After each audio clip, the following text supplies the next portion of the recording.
Namaste, this is Pooja Sharma, your friend, guru, and guide. And in this video, I am going to share something extremely important with all of you. Please watch this video till the end, subscribe to the channel if you haven't, and share this amazing, powerful, empowering video with all your family and friends. जी हाँ दोस्तों, आज इस video में मैं बात करने वाली हूँ वास्तु रेमेडीज पौधों के थ्रू, प्लांट्स और ट्रीज के through. Not long time back, our forefathers जड़ी बूटियाँ ढूंढने सालों साल महीनों महीना जंगलों में जाते थे और अलग अलग जड़ी बूटियाँ पौधे ढूंढ कर लाते थे, इलाज करते थे. हम सब जानते हैं Ayurveda and the amazing medicinal properties that plants have. हम ये भी जानते हैं कि जो जिंदा रहने के लिए ऑक्सीजन हम सांस लेते हैं वो हमें ये ट्रीज और प्लांट्स ही देते हैं. हम जानते हैं एक नन्हा सा बीज, द टाइनी सीड, राइट, जब वो मिट्टी में मिलता है, उसे पानी और सूरज की रोशनी मिलती है तो कितना बड़ा प्लांट और ट्री बनता है, जिससे वो सारा खाना आता है जो हम खाते हैं, all the fruits, all the vegetables. तो प्लांट्स में कितनी ज़्यादा एनर्जी होती है. तो अगर वही पौधे हमारे घर आंगन में होंगे तो उनकी जो नॉट ओनली हम फ्रूट्स और उनके फ्लावर्स यूज़ करेंगे, वेजिटेबल्स, बट उन पौधों की जो एनर्जी है, वाइब्रेशंस है, वो भी हमारी डे टू डे लाइफ को इफ़ेक्ट करेंगी. जिस तरीके से हर इंसान की एनर्जी अलग होती है, एक यूनिक एनर्जी होती है, similarly all the plants and trees have different energy, different aura, they vibrate at a different vibration level.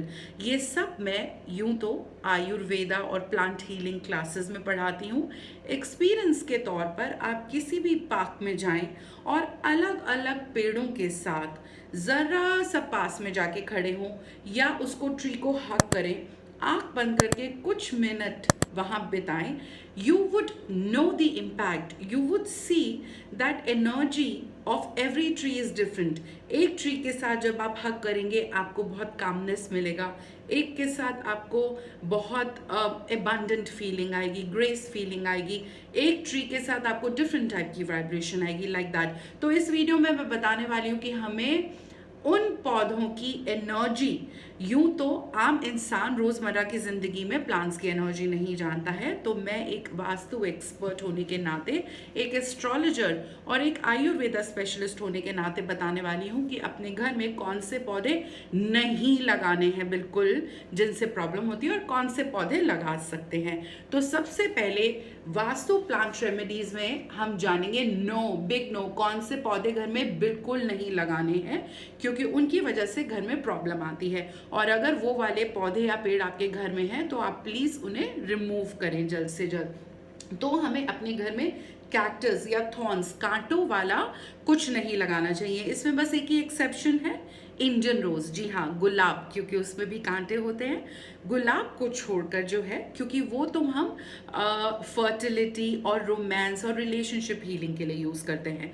So apart from rose, no cactus और thorns should be kept in the house. Similarly bonsai है ना, हमें घर में नहीं रखना चाहिए. Aloe vera ये तो बहुत अच्छा है, स्किन के लिए अच्छा होता है, लेकिन नहीं रखना चाहिए. अब आते हैं मुद्दे की बात पर कि कौन से पौधे वास्तु के हिसाब से अच्छे हैं और कौन सी डायरेक्शन में उनको प्लांट करने से, रखने से हमें बेस्ट रिजल्ट मिलेगा. तो देखिए, सबसे पहले आँख का पौधा. सड़कों पे जगह जगह हम जाते हैं तो देखते हैं साइड्स में आँख का पौधा लगा होता है. कहते हैं इसमें भगवान गणेश का वास होता है और इसको फ्रंट ऑफ द हाउस, यदि हम अपने घर के आगे आँख का पौधा लगाते हैं तो वो उस घर के सभी फैमिली मेम्बर्स को बुरी नज़र से बचाता है. किसी भी तरीके की नेगेटिविटी उस घर के अंदर नहीं आ सकती. सो वो एक प्रोटेक्शन शील्ड होती है. आग का पेड़ आपके घर के आंगन में, दरवाजे पर बाहर जो है, तो बाहर की कोई भी नेगेटिविटी आपको या आपके परिवार को छुएगी नहीं. आगे बढ़ते हैं money plant. Money plant money, prosperity, abundance घर में लाता है और बेस्ट रिजल्ट के लिए इसको हमें साउथ ईस्ट डायरेक्शन में रखना चाहिए। ऐसा क्यों? क्योंकि साउथ ईस्ट डायरेक्शन जो है हमारे वीनस प्लैनेट की डायरेक्शन है। वीनस यानी शुक्र, जो हमें लग्जरी देता है, हर तरीके का ऐशो आराम देता है। तो इसीलिए प्रॉस्पेरिटी और एबंडेंस के लिए money plant, and for best favourable results good to put it in south east direction. तुलसी पौधा हम सब जानते हैं और हमारे हिंदू कल्चर में तो उसका पूजा का भी बहुत नियम है।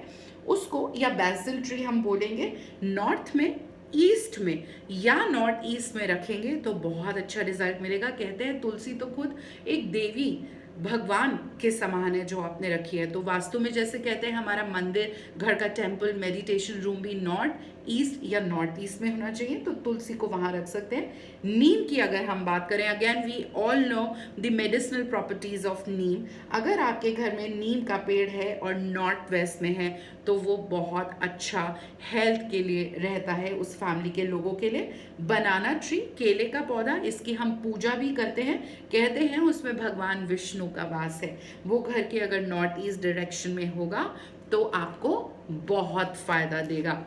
इसके अलावा कुछ और पेड़ और पौधे हैं जो घर में लगाना अच्छा रहता है।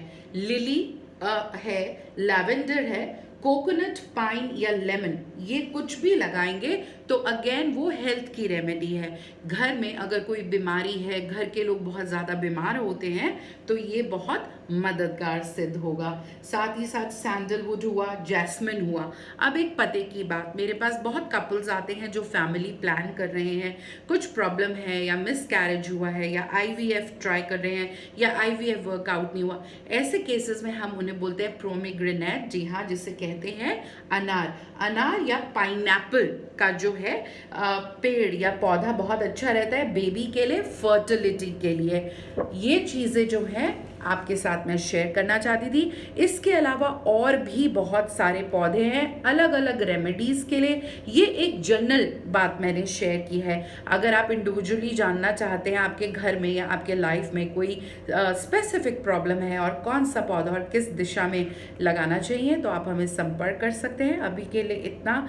I am very sure that this video would have given you lot of useful information. Thank you so much for watching this, and once again please share this video with everybody that you care for.